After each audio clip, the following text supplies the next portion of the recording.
Salut à Ok. tous. Hello, hello. Ok, on a pas loin de 100 personnes dans le live, ça fait plaisir. Désolé pour le petit retard, on était en train de set up un petit peu tout ça avec Théo. Mais c'est parti, on est lancé, ça fait plaisir de voir tout le monde. J'ai vu qu'il y avait des personnes qui avaient commencé à nous dire un peu ce qu'ils faisaient dans le chat. N'hésitez pas à nous dire, est-ce que vous êtes dans le dev, product, est-ce que vous bossez dans une boîte AI. Il y a Nicolas de Station F qui veut savoir s'il y a du monde à Station F qui est là. Donc, n'hésitez pas à vous retrouver pour mater pour mater le live ensemble ou enchaîner avec un débrief sur le déj. Et ouais, dites-nous ce que vous faites là dans le chat, ça fait toujours plaisir. Le temps que je vois que ça continue à rentrer dans le live, donc je vais vous partager quelques petites infos avant qu'on démarre avec la presse de Théo. Enchanté de te recevoir en tout cas, Théo, merci. J'espère que tu vas bien, ça va? Ça va super, merci de me recevoir.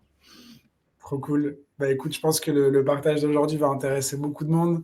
Donc trop content. T'es passé par Tesla.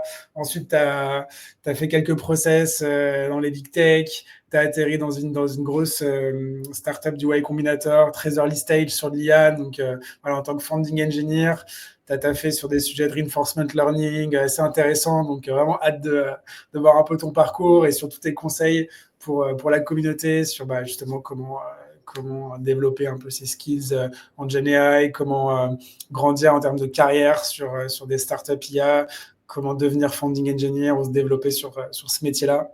Avant ça, quelques actus du marché de l'emploi que je vous partage parce que je sais que ça intéresse beaucoup de monde, surtout sur un live sur les carrières. Actuellement, effectivement, on voit que y a beaucoup de startups early stage qui recrutent. Elles recrutent pas comme avant en mode des squads entières, plutôt des profils très spécifiques avec pas mal de seniorité, souvent sur une stack Python, AI oblige. Euh, Ils aiment bien maintenant les backgrounds ingé, un peu back-end, où voilà, il y a une capacité à gérer de la complexité technique. Et, euh, et parfois même des sujets de data engineering, de manipulation de données, parce que bah voilà, startup, on va en parler, mais Norly, tu fais pas mal de choses, tu es assez versatile dans tes missions. Évidemment, plein d'opportunités en funding edge. Petite stat, mais on s'est rendu compte là que ce trimestre, il y a 40% des offres chez TPC qui sont en funding edge, funding product et funding design. C'est assez ouf parce que l'an dernier, on avait quasiment zéro. Donc voilà, c'est un rôle qui est en train d'exploser. Si ça vous intéresse, vous allez en découvrir plus avec Théo aujourd'hui. Ce qui est scruté, beaucoup côté product, mais aussi dev, c'est le track report d'impact business. Donc vraiment, quand vous avez des projets que vous shippez, regardez l'impact, notez-le, gardez l'historique. C'est des choses dont vous pourrez discuter dans vos prochains entretiens. L'XP sectoriel, elle se valorise de ouf en ce moment. Si vous avez piloté des projets IA, si vous avez fait de la fintech, travaillé en health tech, c'est des secteurs qui recrutent vachement sur de l'expérience sectorielle, de connaissances. Et puis voilà, les profils versatiles, early stage ont pas mal la cote. Si vous êtes déjà capable de manipuler du curseur en tant que dev, faire des protos sur le Lovable ou du V0 en tant que designer, c'est vachement valorisé. Par contre, la reconversion, elle, est plutôt complexe. Donc voilà, on en parlera en Q&A si vous voulez. N'hésitez pas à poser vos questions là-dessus. Et on en parle juste après la masterclass de Théo. Pour ceux qui ne connaissent pas TPC, on a une grosse communauté de dev, product, designers et gens de la data. On organise énormément d'événements. Si vous voulez nous rejoindre, vous pouvez aller sur le site et postuler. Au niveau des ressources concrètes, je vous en balance quelques-unes comme ça, mais il y a évidemment la grosse enquête des salaires si vous êtes en train de regarder pour vous positionner sur des rôles et que vous voulez savoir combien vous valez. Vous aurez toutes les infos dans cette grande enquête qui a été faite il n'y a pas 2 mois, donc vraiment les news sont fraîches. Presque 6000 personnes ont participé, donc vraiment la donnée est assez représentative du marché maintenant.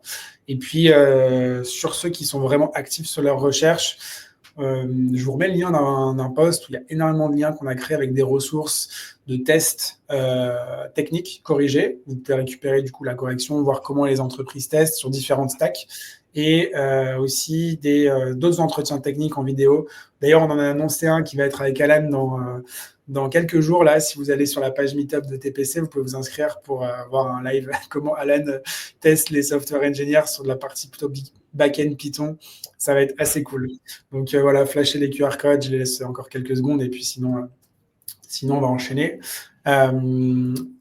Voilà, le temps que vous flashiez, si vous êtes en recherche active, comme je vous disais, il y a plein de jobs de funding edge qui sont ouverts chez TPC. Donc, vous pouvez aller sur le site, vous inscrire, vous remontez vos critères et on vous match avec les jobs qui correspondent à vos critères.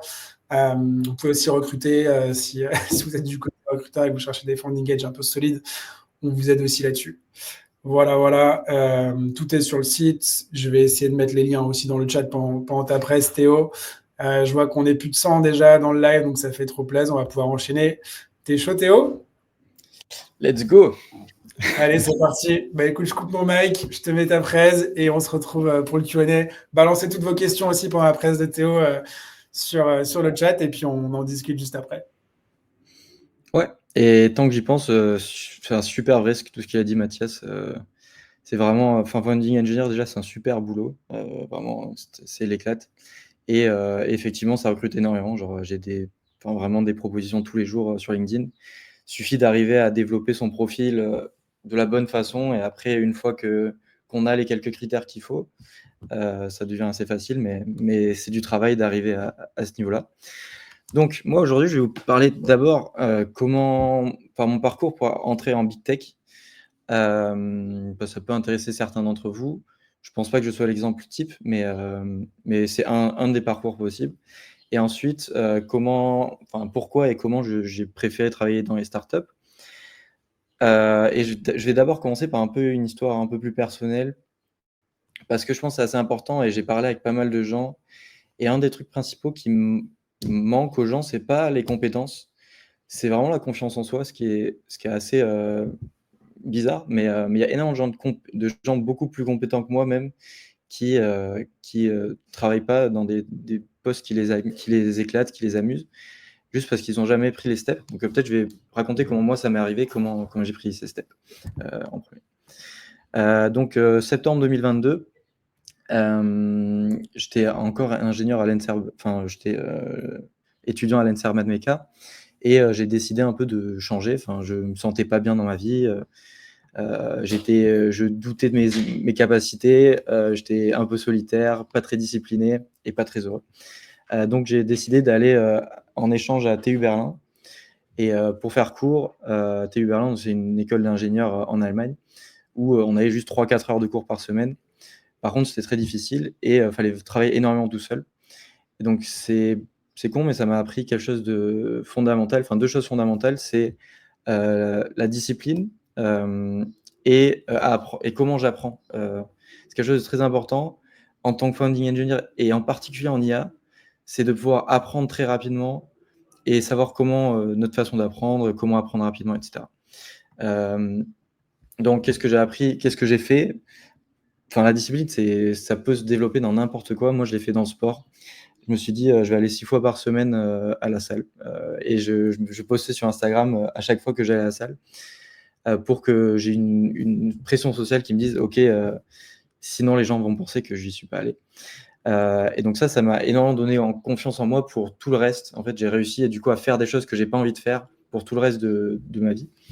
Et ensuite, et voilà. Ensuite, j'ai aussi compris que je peux apprendre n'importe quoi tout seul si je le veux. Et ça c'est très bien pour la confiance en soi.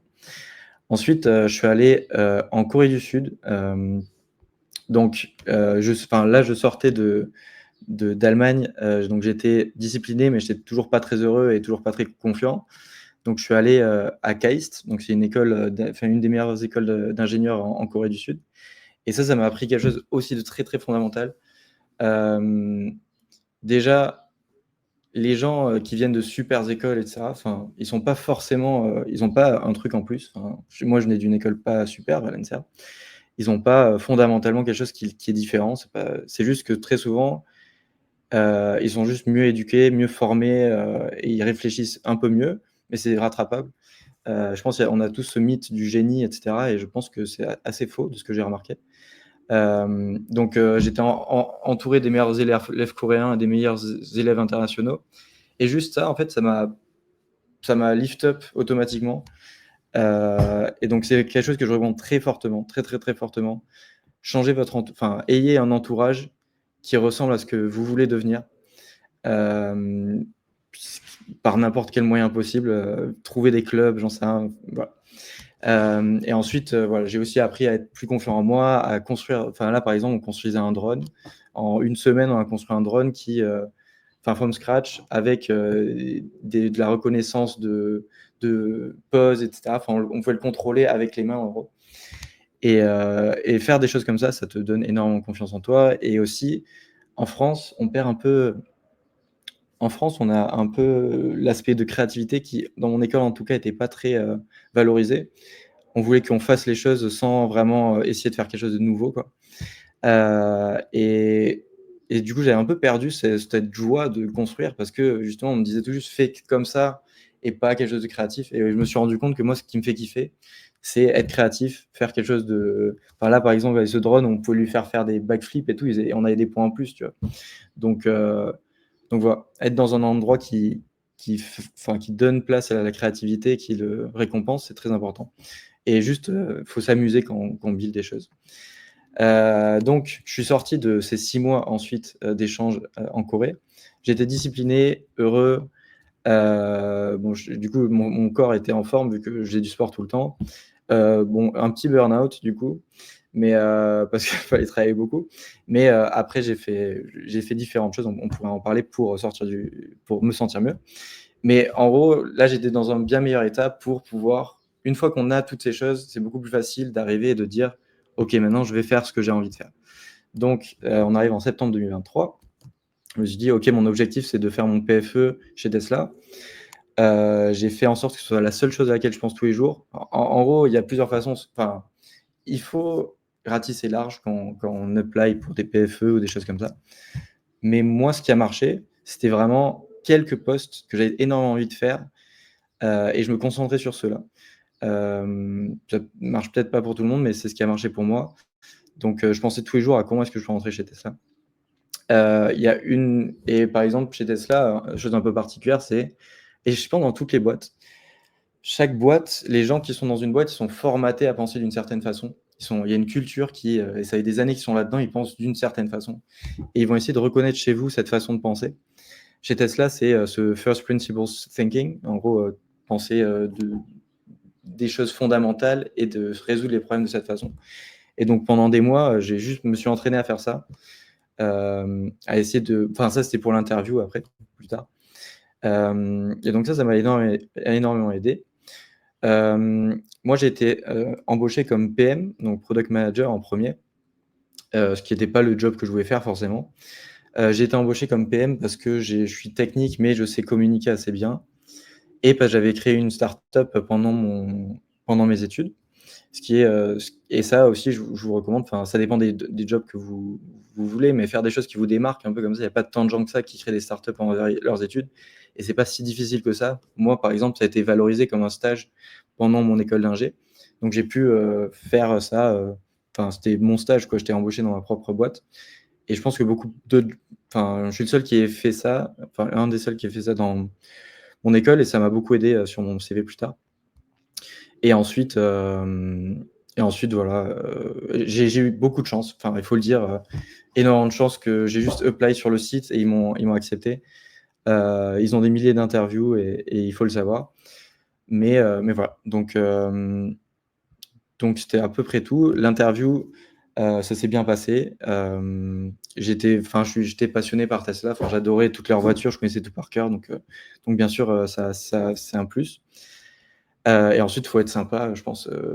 Et aussi en PFE, c'est beaucoup plus simple. C'est quelque chose qu'il faut prendre en compte, c'est les stages. Moi, s'il y a des étudiants qui écoutent, restez étudiant le plus longtemps possible parce que vous pouvez rentrer en tant que stagiaire dans des grosses boîtes.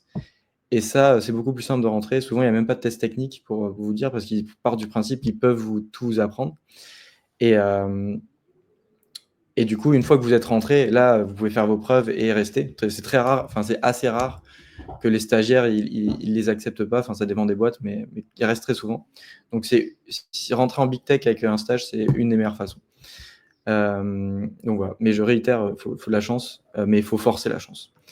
Qu'est-ce que j'ai appris en 6 mois de stage chez Tesla? D'abord, quelque chose de assez bête, mais que j'ai jamais vu autre part, c'est ils commencent par designer tout leur.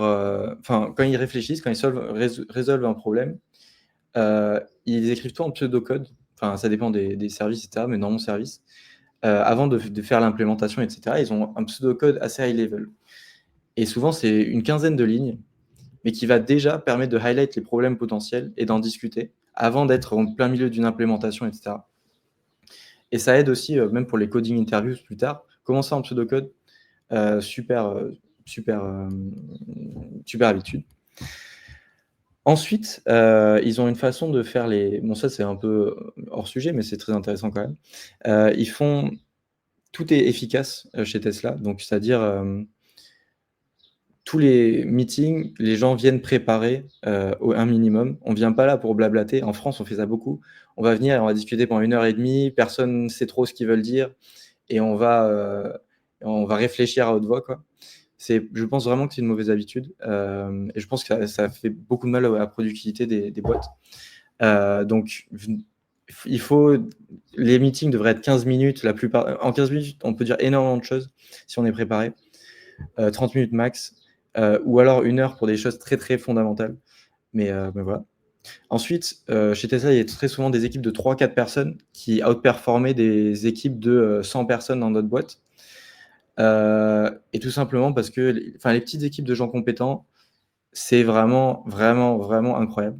De 1, les gens de ces petites équipes, ils s'amusent beaucoup plus parce qu'ils ont l'impression de faire énormément de choses.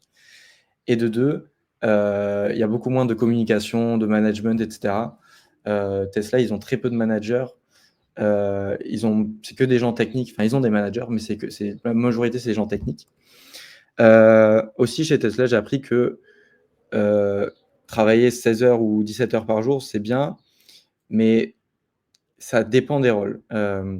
Les rôles qui font beaucoup de choses différentes, ça vaut le coup parce que ton cerveau, il utilise des parties différentes de ton cerveau pendant la journée. Et donc, tu peux faire 6 heures de communication, 6 heures de dev et 6 heures dans les startups, ça marche. Dans une big tech, quand tu fais souvent, tu es assez monotage dans un big tech. Travailler 16 heures sur la même tâche, ton cerveau, il n'en est pas capable, et c'est pas une bonne idée. Donc, il faut soit donc la première façon, c'est juste tu fais ton taf, tu rentres chez toi, tu fais 8 heures par jour et tu rentres chez toi. Et la deuxième chose que tu peux faire, que j'ai faite moi et qui est une très bonne idée, c'est donc j'étais pas content d'être product manager, ça ne correspondait pas avec ma personnalité, juste parce qu'il faut répondre à des messages Slack toute la journée, ça me saoulait. Mais donc ce que j'ai fait, c'est que je travaillais jusqu'à 18h ou sur les tâches que j'avais et ensuite de 18h à minuit ou 2h du matin, je travaillais je faisais des projets perso, enfin avec les données Tesla, et cetera. Il m'avait donné l'autorisation sur de l'IA où je montrais que regardez ce que je sais faire en IA. Je m'étais associé avec d'autres gens dans la boîte, et cetera. Et comme ça, on a pu, ensuite on a présenté ça aux higher ups. Ils ont dit c'était super, on a fait économiser énormément d'argent à Tesla. Et donc ça, c'est une des façons. La mobilité interne dans les boîtes, c'est super. Donc même si un job vous plaît pas forcément, la plupart des boîtes sont très ouverts à vous faire changer. Mais ouais, il faut vérifier quand même, faut être clair. Enfin, il y a des jobs où c'est très difficile. Enfin, si tu es vendeur de voitures chez Tesla, c'est dur de devenir ingénieur, oui. Mais si tu es product manager, switcher en software engineer, après 1 an, c'est très possible. Beaucoup de gens le font. Donc juste pour que vous sachiez. Et donc, comment on le fait? Justement, en travaillant à côté, en montrant qu'on est très compétent dans la chose dans laquelle on veut switch. Aussi, petit truc, c'est juste les pauses déjeuner chez Tesla ou Amsterdam en général, enfin aux Pays-Bas, c'est 30 minutes. Et en France, c'est très souvent 2 heures. Et je pense que c'est quelque chose aussi que j'ai appris de là-bas, c'est manger, ça devrait pas être quelque chose qui prend énormément de temps. Et ça, on le fait beaucoup en France. Et si on rentre à 19h le soir et qu'on se plaint, peut-être manger moins longtemps le midi, ça aide. Donc voilà, petit aparté. Donc là, j'arrive en mai 2024, donc j'ai fait mes 6 mois de stage et j'ai eu des opportunités pour continuer. J'ai pas eu des opportunités pour travailler sur le robot Optimus qui m'aurait fait kiffer. Mais voilà, donc en big tech, il faut savoir quand même que c'est un boulot où très souvent tu es très bien payé et tu es très vite aspiré dans une spirale de tu fais des enfants, tu t'achètes une maison, et cetera. Et j'avais 23 ans et ça me faisait un peu peur. Donc, et aussi, je voulais juste, enfin, c'était la vague IA, je voulais y participer et je voulais, et voilà. Donc j'ai décidé de pas rester chez ça. Même si j'adore l'équipe et tout, il me manque beaucoup, mais voilà. Comment est-ce qu'on fait quand on sort de Big Tech? Déjà 6 mois de stage, c'est pas super sur le CV, parce que la plupart des autres Big Tech vont regarder ça et vont dire: «OK, il a pas été assez bon pour qu'on le garde». Donc ça, c'était quelque chose, j'y ai pas trop réfléchi sur le moment, mais j'aurais peut-être dû, enfin, idéalement, il faudrait, on accepte un CDD ou un CDI avec eux et après on part, ce qui justifie que, on était assez bon pour continuer après le stage, mais voilà. Donc, petite astuce, c'est pas super pour, la boîte en elle-même, mais après c'est une énorme boîte et voilà. Donc, je recommençais un peu à zéro. Enfin, pas quand même, Tesla, c'est super. Donc là, je me suis dit: «J'ai un mois ou 2 mois, je vais faire que apprendre de l'IA». Devenir expert, dans l'IA générative, parce que moi, je faisais du reinforcement learning à la base, qui était un peu différent. Et j'avais pas trop eu le temps de me mettre à jour, vu que quand même en big tech, on n'a pas trop le temps, enfin ça dépend des big tech, mais on n'a pas trop le temps de faire des choses à côté, donc j'avais pas énormément de temps pour me tenir à jour. Donc là, je me suis dit: «OK, je vais être AI engineer». Qu'est-ce que c'est AI engineer? Ça, c'est mon modèle mental à peu près de ce que c'est. Moi, je mettais sur mon CV research scientist et AI engineer pendant longtemps, mais je me suis rendu compte après que c'est pas du tout les mêmes rôles. Ici, c'est l'API, donc l'API, OpenAI, par exemple. Est-ce qu'on veut être du côté des gens qui génèrent les modèles qui sont derrière cette API, donc travailler chez OpenAI, Anthropic, Cohere, tout ça? Ou est-ce qu'on veut être du côté des gens qui utilisent tous les outils et cetera pour solve des problèmes dans la vraie vie? La vérité, c'est que la 90 des jobs, je pense qu'ils sont là-dedans, qui sont à droite de l'API, enfin, qui sont, du côté, utilisateur, et ici, les autres pourcents. Moi, ça correspond plus à ma personnalité d'être de ce côté-là, d'être au contact des utilisateurs et cetera, de sentir l'impact. On sent beaucoup plus l'impact de ce qu'on fait ici, et donc c'est important de savoir que AI Engineer, on n'a pas besoin forcément de savoir tout ce que fait, un LLM derrière. On n'a pas besoin de savoir les derniers modèles mixture of experts, quelle, attention ils utilisent et cetera. C'est pas nécessaire. Problème, c'est que beaucoup d'interviews vous demandent de parler de ces choses-là, donc faut les savoir quand même, mais dans votre boulot de tous les jours, ça va pas être utile. Donc pour moi, AI Engineer, c'est très proche de Software Engineer. Il faut être très bon en software. Pour moi, c'est 90 du truc, c'est être très bon en software, et ensuite, il y a des petits trucs genre du monitoring, avec, Langfuse, hem, apprendre à faire appeler des tools, à OpenAI, l'observabilité, avec Langfuse ou avec, Datadog ou ce que vous voulez. Les évaluations, très gros point, et c'est là où la plupart des boîtes ont du mal. C'est très dur d'évaluer des agents. Enfin, c'est des LLM en général, c'est dur à évaluer. Des agents qui prennent des actions, donc ça veut dire une suite de LLM qui vont tous s'appeler entre eux, faire des choses, et cetera. Très dur à évaluer. Il y a toujours pas vraiment de méthode qui marche pour tout le monde. Chaque problème, c'est un peu différent. Donc, essayez d'évaluer quelques use cases pour voir. Et le prompting, c'est bête, mais c'est important. Et être très bon en Python, le software, et cetera. Donc je vais en parler un peu plus tard. Comment j'ai fait? Donc, aujourd'hui, si je devais enfin, en gros, j'ai commencé par LangChain. Honnêtement, j'ai fait 1 mois, j'ai essayé d'utiliser LangChain, tous les frameworks agentiques un peu, et cetera. Aujourd'hui, avec le recul, c'est un peu controversé comme opinion, mais je pense que LangChain, ça sert à rien. Faut peut-être pas le dire dans une job interview, mais en gros, c'est des frameworks qui, leur but, c'est d'exister, de gagner de l'argent. Certains frameworks front-end, c'est un peu ça aussi. Ils vont payer pas mal d'influenceurs pour qui parlent de LangChain, et cetera. Mais si on regarde fondamentalement, on prend le même code en LangChain et le même code en Python. Très souvent, le code en Python sera plus clean, plus court, et plus efficace. Il y aura moins de bugs cachés bizarres au fond de je sais pas où. Et voilà. Donc voilà, il y a quelque chose qui s'appelle LangGraph maintenant, qui est utilisable. Ça peut s'utiliser dans certains use cases, mais je recommande vraiment, faites tout en pur Python quand vous apprenez, ou des librairies très, très light comme Small Agents de Hugging Face. Mais faites tout vous-même, vous apprendrez beaucoup plus et c'est beaucoup plus simple que de faire tout avec LangChain. Mais je suis ouvert à changer d'avis sur ça, mais voilà. Il y a 2 façons d'aborder l'AI engineering. Top-down, donc c'est-à-dire vous commencez par faire des applications, et cetera. Vous savez pas comment ça marche derrière, c'est une boîte noire, mais et ensuite vous descendez petit à petit comment ça marche, vous descendez, et cetera. Ou alors bottom-up. Ça dépend de comment vous apprenez. Moi, j'apprends plus top-down, je crois. Donc, un super cours qui n'était pas sorti à l'époque, mais qui est sorti aujourd'hui, c'est Hugging Face Agents Course. Ils font un peu de Langgraph, etc., mais ils font Small Agents pas mal. Et ça, c'est un super cours. Il est gratuit. Suivez-le et vous serez meilleur que 90% des AI engineers. Et il va vous apprendre à faire des agents, c'est-à-dire des LLM qui prennent des actions. Et bottom-up, je recommande les cours de André Karpathy. C'était ancien Head of AI chez Tesla. Il a travaillé sur GPT-2. Enfin, il est super fort, ancien prof de Stanford, etc. Il explique tout à un niveau très bas level et très, très bien, très élégamment, très simplement. Et il va vous expliquer tout comment marche un LLM from scratch. Vous allez tout le coder en C, en Python, etc. Ça prend du temps, mais voilà, c'est génial comme cours. Et ensuite, doucement, vous allez monter ou descendre en fonction de ce que vous voulez. Et il faut que quelque part au milieu, vous fassiez cette partie-là, donc c'est-à-dire build des projets que vous kiffez et qui sont nouveaux et qui sont cool à raconter pour une interview potentielle. Moi, j'ai créé une AI dating app. En fait, c'était un hackathon. Et donc, j'avais créé une appli de dating qui crée des clones. Enfin, vous parliez avec en voice mode.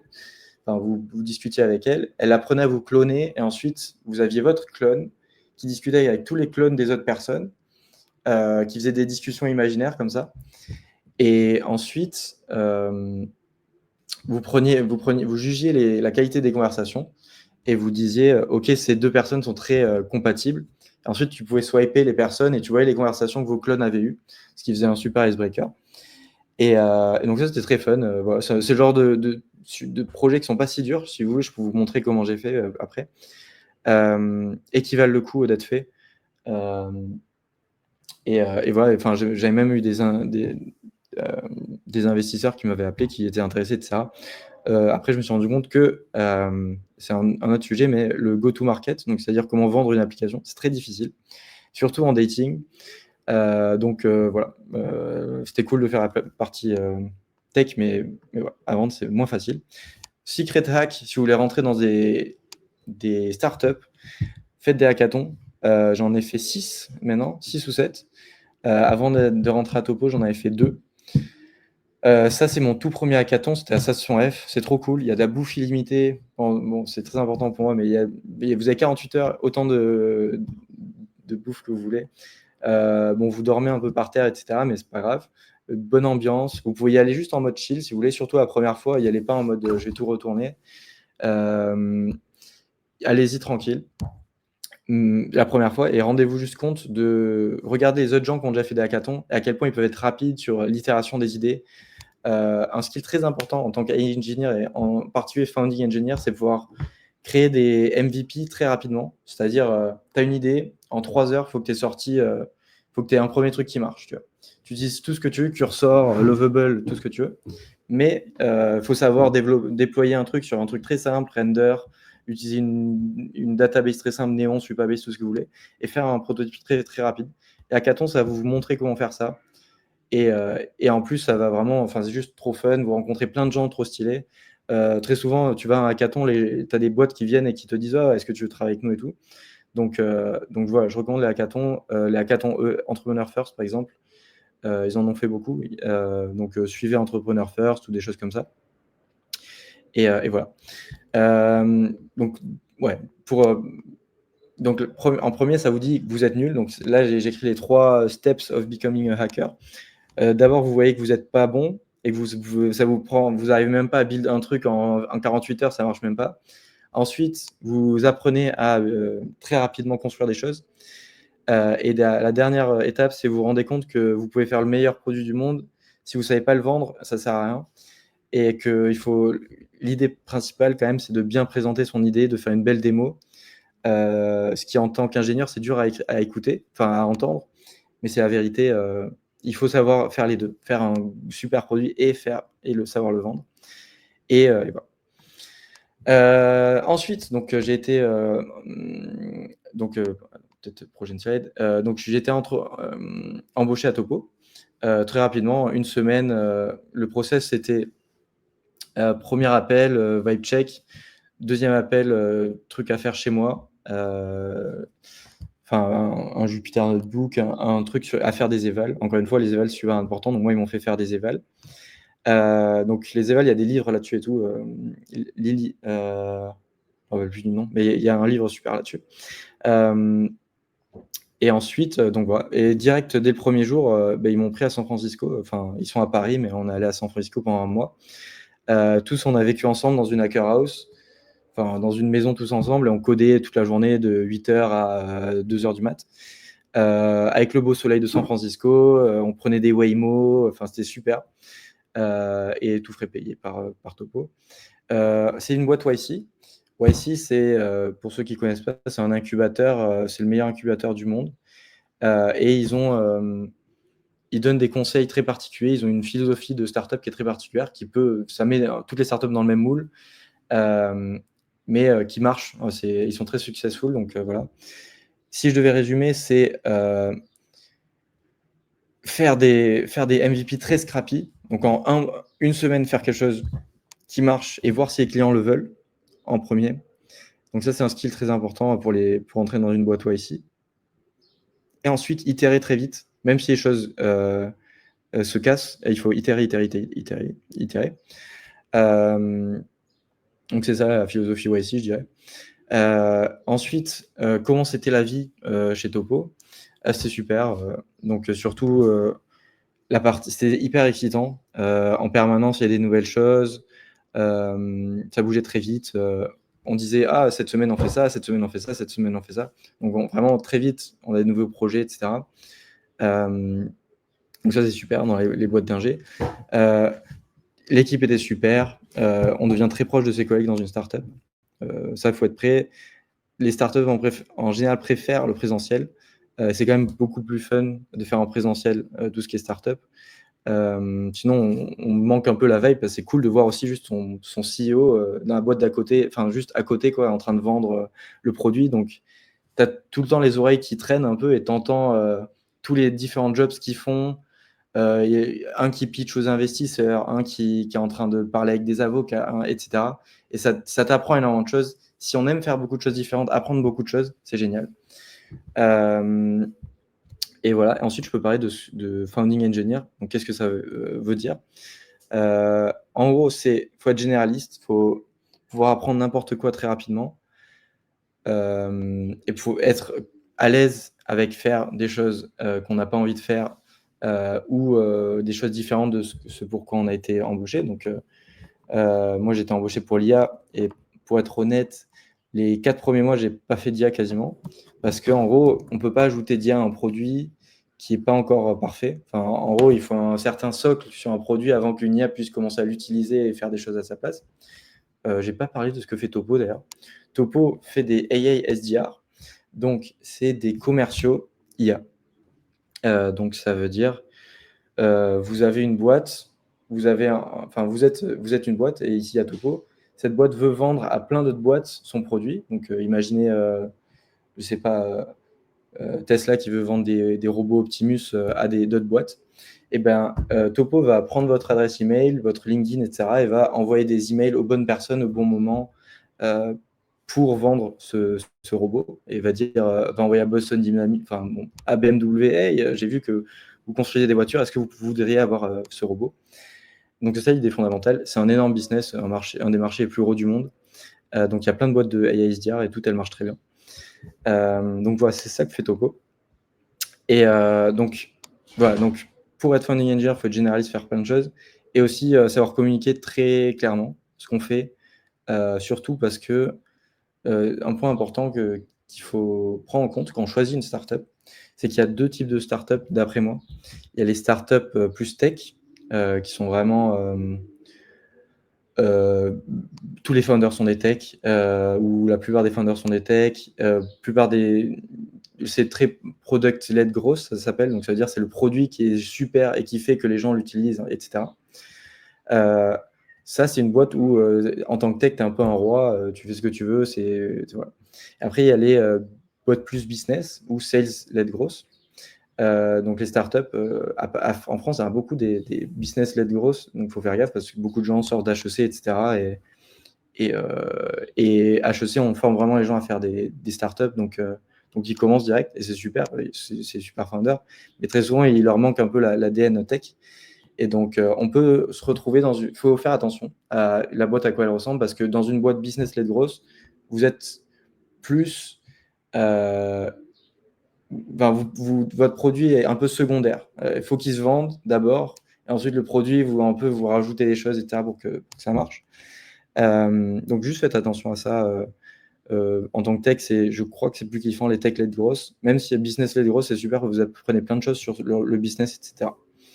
Donc voilà. Et surtout dans les boîtes business-led growth, c'est super important de communiquer clairement avec les gens business qui peut-être comprennent pas ce que vous faites, où est-ce que vous en êtes, qu'est-ce que vous avez fait cette semaine, vaut mieux overshare qu'undershare. Donc voilà. Et peut-être un peu sur la vie chez Topo, comment ça se passait au final au quotidien. Donc on était à Sentier, donc Paris dans le 2e arrondissement. Et au quotidien, en fait, il y avait 2 choses principales en tant que founding engineer. Je faisais pas mal d'operational, donc c'est-à-dire des choses qui cassent, un client qui veut une nouvelle feature vite fait, etc., etc. Donc je passais beaucoup de temps à faire ça. Il faut le savoir. C'est nécessaire, si on n'a pas assez de tech, ça peut arriver qu'il faille faire ça. Donc ça, voilà, ça peut être décourageant pour certaines personnes. Et après, le reste du temps, je faisais tout ce qui était engineering. Peut-être qu'on pourra aller plus dans le détail après si on a le temps, mais sur les algorithmes qu'on utilisait. Ici, juste un tech stack très rapide sur si quelqu'un ici veut créer une startup et rapidement. Surtout si vous venez de Big Tech, vous allez peut-être vous allez peut-être être habitué à des stacks un peu plus gros et vieux et cumbersome, let's say. Mais pour moi, Supabase, Neon pour la DB, FastAPI, si vous faites de l'IA et il y a un backend en Python, c'est pas performant, mais c'est pas grave. Redis, Frontend, Next.js ou du React, tout ce que vous voulez. Je suis pas fan de ce stack, mais pourquoi le choisir quand même? Et ici, pour les long running tests, nous on utilise Temporal, ce qui est un super temporal.io. Je recommande vraiment regarder. C'est mieux que Celery, etc. Et c'est très sympa. Super developer experience. Pourquoi je recommande quand même ce stack? Tout simplement parce que l'IA aujourd'hui, surtout depuis Claude 4, il n'y a plus besoin de coder sur la plupart des choses. Donc, il faut quelque chose où les IA sont très bonnes. Donc, il faut juste utiliser le stack moyen ou le stack le plus représenté sur GitHub. Et c'est à peu près ça. Donc, effectivement, si vous êtes une startup un peu autre, la robotique ou j'en sais rien, peut-être pas ce stack. Mais voilà, faites simple, faites classique, ne soyez pas original. Docker, attendez un petit peu avant de l'utiliser, c'est cool, mais pas besoin d'utiliser Docker Compose, etc. Pour le premier mois au moins. Et aussi, si vous voulez, la version encore plus extrême de Cursor, c'est Lovable. Si vous n'avez jamais utilisé, c'est un prompt et ça te prend tout un site avec le backend, etc. Ça fait un backend en vite. Et aussi, si vous voulez faire un MVP, vraiment en 3 heures, en 30 minutes, vous avez votre premier MVP. Vous pouvez le mettre devant des clients. En tant qu'ingénieur, ingénieur, c'est pas un job qui va rester comme il est actuellement pendant très longtemps, je pense. Surtout si vous êtes ingénieur full stack un peu sans spécialité dans un job particulier. Donc les outils d'IA, utilisez-les. Parce que sinon, ils vont vous remplacer. Malheureusement, nous, on était 2 devs et on travaillait comme 10 juste grâce à ces outils. Donc voilà. Ensuite, juste sur là, je suis assez opinionated sur comment construire en startup. Il y a 2 approches. Il y a les gens qui sont très la tech debt, on s'en fout, il faut aller très vite et build. C'est l'approche YC, etc. Je suis un peu d'accord. Mais il y a aussi l'approche de faut être safe. Enfin, les gens qui viennent de Big Tech, souvent, ils font des stacks super compliqués, super scalable, etc. Ce qui est bien aussi. Faut l'entre-deux. Il faut pas faire n'importe quoi. Enfin, il faut pas build, faire tout dans un fichier Python, j'en sais rien. Non. Avant chaque tâche, réfléchir un peu à long terme quand même. Prendre 2-3 heures, vous poser sur l'architecture de la DB, etc. Est-ce qu'on va avoir besoin de ça peut-être? Et vraiment y réfléchir. Enfin, peut-être pas, vous faites l'ovable etc., mais une fois que vous êtes sûr que vous voulez faire ce produit, réfléchissez en profondeur. Ensuite, une fois que vous avez ces bases posées, là, vous pouvez itérer rapidement. Et écrire des tests, trouver une façon facile pour vous d'écrire des tests. Claude, il le fait tellement facilement que vous demandez juste à Cursor d'écrire des tests, et c'est vraiment bien. Et écrire des tests, ça vous permet de faire quelque chose qui est ship to prod at all cost, c'est-à-dire le cercle d'itération super rapide, vous n'avez pas des releases, etc. Tous les jours, vous shippez en prod. Voilà. Et dernier point, et ça c'était quelque chose où le CTO de Topo était super fort, c'est la developer experience, c'est-à-dire faire que votre linter marche bien, votre ref, tout ce genre de trucs, les outils soient agréables à utiliser, qu'il n'y ait pas de friction au développement. Parce que chaque friction au développement, c'est un peu plus de fatigue pour un dev. Et aujourd'hui, vu qu'avec l'IA, on passe plus tellement de temps à coder, mais beaucoup de temps à juste résoudre ces frictions, ça fait qu'on devient très fatigué par des trucs un peu chiants. Donc je pense que la developer experience, c'est plus important que jamais aujourd'hui. Donc ça, c'est un skill à apprendre que je connais. Il faut que je m'améliore dessus aussi. Et voilà, là, on est en mai 2025. Je me suis rendu compte que je pensais avoir fini ma croissance, mais j'essaie maintenant de devenir un peu plus généraliste, donc aussi d'apprendre à vendre, tout ce qui est... Donc j'aimerais créer ma propre startup. Et c'est le moment ou jamais, honnêtement, créer une startup aujourd'hui ou être founding engineer dans une boîte aujourd'hui. Pour moi, c'est le meilleur moment depuis la création de l'humanité pour créer quelque chose ou pour participer à créer quelque chose. Si vous avez un boulot, vous ne savez pas si vous dites peut-être je vais attendre, etc. Il n'y aura pas de meilleure opportunité demain, quoi. Il y a un robotique qui vient, mais c'est pas la même chose. Là, c'est vraiment quelque chose où la robotique, c'est compliqué à faire. Ici, n'importe qui peut faire quelque chose très rapidement. Et c'est une énorme opportunité. Donc voilà, donc c'est pour ça que moi, je suis en train de créer ma startup. Je n'ai pas d'idée précise encore, j'ai plusieurs idées. Envoyez-moi un message si vous intéresse. Et aussi, à côté, j'ai créé amilabs.io, qui est juste, on est tous les gens on se rencontre au hackathon, tous les meilleurs freelances, on s'est cotisé et on fait des projets de groupe ensemble. Donc, si vous avez des projets où vous avez besoin de freelance, etc., n'hésitez pas à envoyer un message. Et on peut faire ça rapidement. Voilà, donc c'est tout pour moi. Merci. Canon, génial, merci Théo. Et franchement, j'ai grave kiffé tout ce que tu as partagé. Il y a beaucoup, beaucoup de conseils qui sont vraiment actionnables pour soit les devs, les ingés qui sont en début de carrière et qui veulent un peu suivre ta voie, soit effectivement juste comment envisager le monde en tant qu'ingé en 2025 avec tout ce qui est en train de se passer. Donc, trop, trop cool. Il y a beaucoup de questions. Je vais essayer de les survoler le plus efficacement possible. Je rewind un petit peu sur ton époque chez Tesla. Il y a pas mal de monde, je crois, qui a voté cette question où en fait on se demandait, tu parlais effectivement d'époque IA. C'est trop cool parce que tu es arrivé chez Tesla pas pour faire de l'IA, mais tu as réussi, tu disais, en fait, en faisant bien ton taf et en grindant, quoi, en ajoutant des heures, à te mettre sur des projets qui t'intéressaient vraiment, notamment des projets IA. Est-ce que tu peux parler un peu d'époques sur lesquelles tu as bossé, sans donner trop de détails, j'imagine qu'il y a une partie confidentielle, mais un peu les sujets sur lesquels tu as pu bosser chez Tesla côté IA? Ouais, carrément. Donc dans l'ordre, peut-être il y a quelque chose que je veux dire avant, c'est il faut faire gaffe quand on se lance dans des projets internes, de ne pas faire quelque chose d'inutile.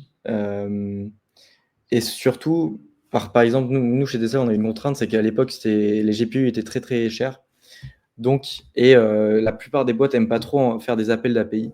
Donc, ils n'aiment pas demander à OpenAI, envoyer toutes leurs données à OpenAI, ils ne kiffent pas trop. Donc, il y a ce genre de requirements qu'il faut garder en tête. Donc, nous, on avait tout fait avec des modèles Mistral en local, etc. Maintenant, on a fait deux choses. Le grand classique, c'est les chatbots avec du RAG, surtout à l'époque. Aujourd'hui, peut-être quelque chose que je n'ai pas abordé, mais beaucoup de gens encore vendent ça comme le RAG, c'est super, c'est génial, etc.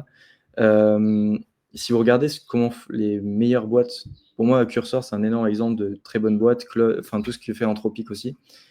Ils n'utilisent pas du tout Drag, enfin plus du tout Drag. Claude, Cursor l'ont enlevé de leur stack récemment. Donc, ils ont enlevé tout ce qui est RAG. Aujourd'hui, je ferai tout en agentic search. En gros, tu donnes un outil à ton LLM qui peut faire des appels à la DB ou à la Codebase, etc., qui peut faire des find, des grep, tout ce que vous voulez. Mais ce que j'ai fait à l'époque, c'était de la RAG, du coup, vu que c'était cool. Donc, juste, j'avais fait un chatbot pour qu'on puisse interagir avec des collègues, hein, je n'ai pas fait tout seul, mais qu'on puisse interagir avec toute la base de données de Tesla qui était sur Confluence, avec un outil Atlassian. Et parce qu'en fait, moi, j'étais arrivé en tant que nouveau, et j'avais énormément de questions. C'est super dur de savoir comment trouver les réponses à mes questions. Donc, c'est juste un search engine optimisé, quoi. Et j'avais utilisé, je ne sais pas si c'était dans les slides, mais j'avais fait de la library search à l'époque. C'était pas très populaire à l'époque. Du coup, j'ai un peu créé ça, mais bon, au final, tout le monde fait ça maintenant. Donc voilà, ça, c'était la première chose que j'ai fait, c'était toutes les données de la boîte, on pouvait chatter avec. Donc ça, c'est ce que fait Dust aujourd'hui. Donc aujourd'hui, ça ne servira à rien ce que je fais. Il faudrait juste intégrer Dust dans votre boîte. Knowledge base, quoi. Ouais, c'est ça. Et ensuite, le deuxième truc que j'ai fait, c'était en finance. En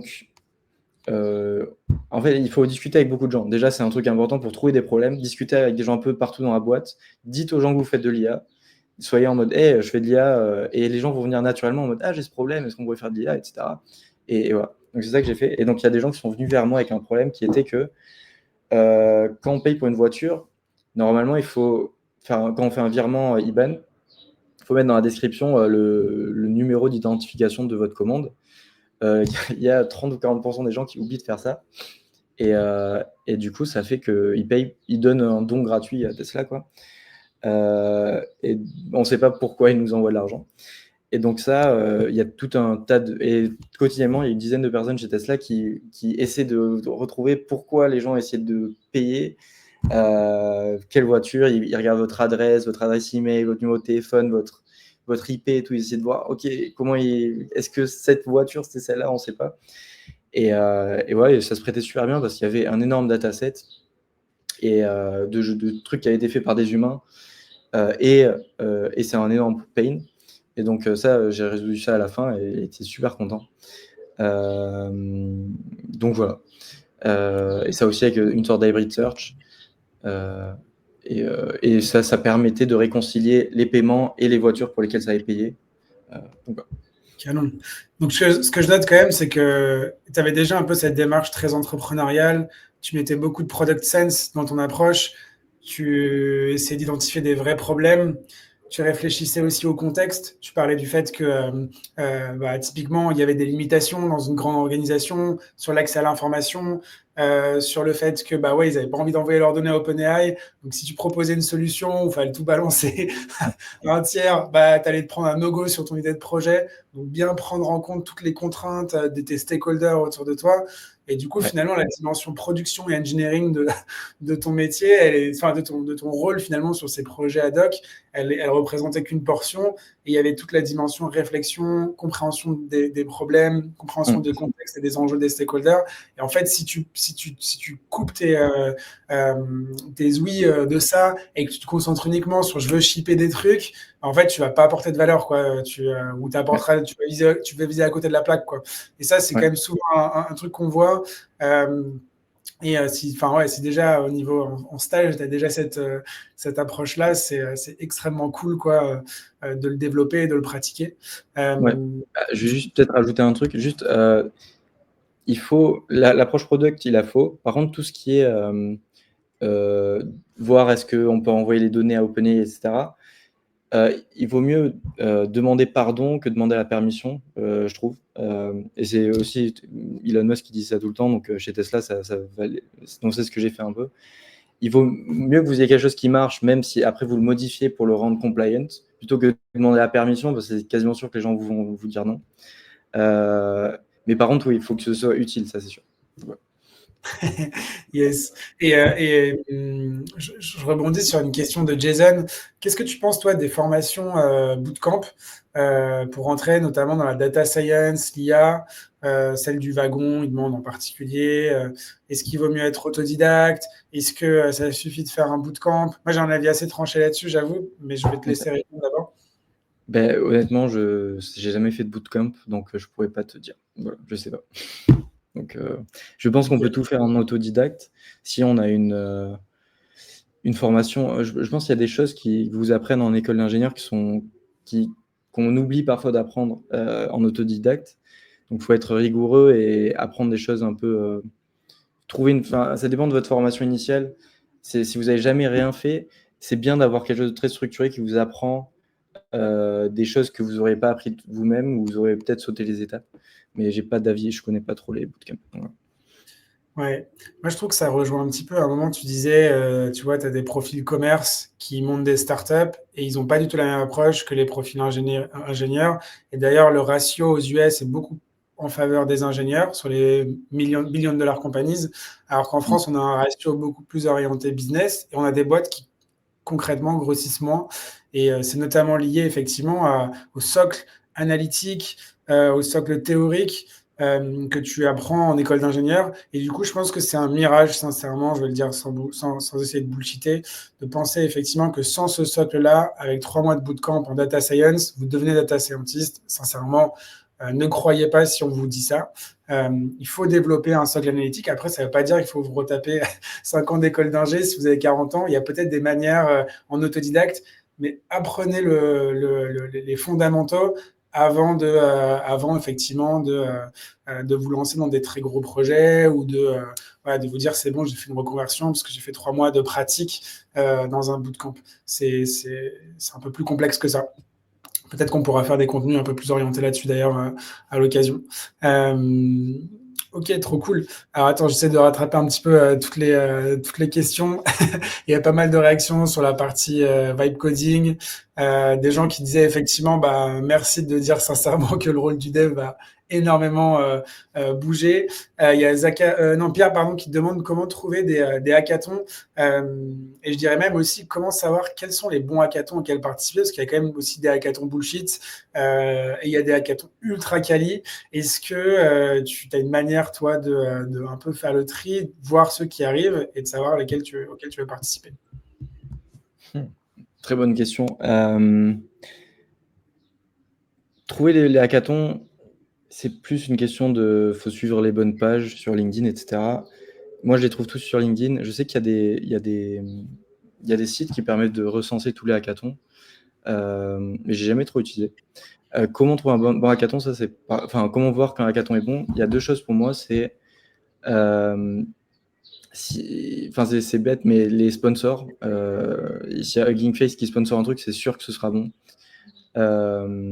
Il y a des sponsors qui sont toujours bons, Mistral, etc. Ils font toujours en sorte que ce soit des très bons hackathons. Donc, tout ce qui est sponsor, pas des big tech, c'est bon.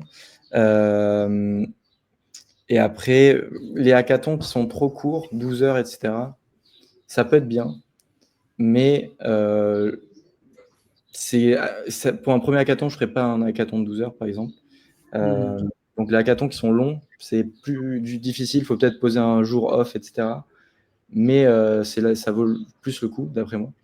Donc, voilà, peut-être ces 2 critères, qu'il soit long et qu'il ait des bons sponsors. S'il a 0 de price money ou un truc genre un dîner avec je sais pas qui, peut-être pas le meilleur hackathon. C'est nouveau. Donc, en gros, éduquez votre feed d'actualité LinkedIn en suivant toutes les pages IA qui ont vraiment opinion sur eux. Donc, les grosses boîtes IA, Cursor, Mistral, Lovable, Ginkface, OpenAI, etc. Peut-être Station F aussi. Comme ça, dès qu'ils annoncent un truc quali, vous le topez. Et ensuite, est-ce que effectivement les bons sponsors sont là? Est-ce qu'il y a du coup des gens qui vont être en mode scouting sur les hackathons aussi pour repérer les bons et vous proposer des opportunités, des personnes aussi qui seront des collègues de hackathon intéressants avec qui échanger. Et enfin, la durée, du coup, que tu disais pour vraiment identifier le bon hackathon, que ce soit pas trop court, quoi. Trop cool. Écoute, on arrive doucement vers la fin. Il y avait des questions un peu techniques. Je vous laisse contacter Théo si vous voulez échanger sur sa préconisation d'aller direct par de l'API LLM plutôt que de passer par des frameworks, sa stack et tout. N'hésitez pas, je pense, à le contacter. J'ai l'impression que tu es dispo sur LinkedIn, Théo, pour échanger, notamment aussi sur votre projet dont tu parlais. Ouais, carrément. Envoyé sur LinkedIn. Théo Michel, je serai quelque part dans les 100 premiers. Mais voilà. Ouais, c'est vrai que c'est pas le plus facile à trouver, mais Ouais. tapez Théo Michel Tesla, je pense, ou Topo, et vous allez le retrouver. C'était hyper cool en tout cas. Merci énormément Théo. Est-ce que tu as peut-être un mot de la fin pour euh, tous les wannabe founding engineers ou wannabe AI engineers, euh, un truc dont on n'a pas parlé et sur lesquels tu veux laisser tout le monde pour, euh, pour progresser? Euh, La question piège, tu sais qui. ouais, c'est moi, je suis assez convaincu qu'on travaille 80 000 heures dans une vie, au moins. Ça vaut le coup de faire quelque chose qu'on aime bien quand on travaille. J'ai trop de gens qui ont un CDI, qui sont contents, enfin, qui acceptent le CDI, parce que c'est confortable, c'est sûr, c'est inconfortable de faire d'autres choses. Mais battez-vous jusqu'à ce que vous ayez quelque chose que vous aimez bien. Vous serez plus fier a posteriori de votre vie, je pense. Profitez de l'instant présent, ça je suis sûr et certain. Mais si vous rentrez du taf le soir et vous dites j'ai pas kiffé ce que je fais, et ça fait un mois que je kiffe pas ce que je fais, voilà, et changez. Ouais. Soyez, ouais. Et tu Prenez la disais, vie. c'est vrai, on est dans une ère là où une ère d'opportunités monstrueuse et on n'est pas forcément tous conscients. Par contre, on sera tous conscients dans 10 ans qu'on a raté ou Ouais, réussi à choper un virage et en avoir fait quelque chose. Ouais, carrément. si vous ressentez ce que Théo dit, juste checker les hackathons, prenez-en un sur un week-end et allez sortir de votre CDI et, euh, et au moins vous vous direz j'étais j'étais parti de ce truc et je suis pas passé Ouais. à côté. Ouais, et beaucoup de gens pensent, enfin, est-ce que l'IA c'est une bulle comme peut-être bon, ça va être un peu controversé, mais les NFT, tout ça, c'était un peu une bulle pour moi. Est-ce que c'est une bulle aussi l'IA? Économiquement, il y a beaucoup d'indices qui montrent que ça l'est pas. Il y a énormément de valeur qui est créée. Et enfin, malheureusement, tu vois, tous les devs qui se font virer en ce moment, c'est un peu triste, mais c'est lié à ça. Il y a énormément de valeur qui est créée et il faut juste s'adapter. Je sais pas si est-ce que dans 100 ans, les gens auront toujours un travail ou est-ce que tout sera fait par IA? C'est possible. C'est une décision à prendre en tant que société, mais à votre échelle, en tout cas, vous pouvez pas le changer individuellement. Il vaut mieux prendre la vague et profiter de l'IA et l'utiliser, l'opportunité que c'est. Donc voilà. Surtout que on l'a vu dans tout ce que tu racontais, c'est extrêmement stimulant. Il y a une notion de risque très forte, mais aussi une notion de kiff et d'accomplissement, d'arriver à build des choses à une vitesse incroyable, sans avoir besoin de permission, parce que seul, vous pouvez faire ce que 10 personnes faisaient il y a encore quelques années. Donc voilà, plus de risques, mais aussi plus de stimulation, définitivement. Merci en tout cas Théo, c'était vraiment hyper cool. Vous êtes super nombreux à être restés jusqu'au bout. On est encore 90 là dans le live, donc ça fait hyper plaisir. Bon appétit à tous. J'espère que ceux qui sont à Station F arriveront à se retrouver.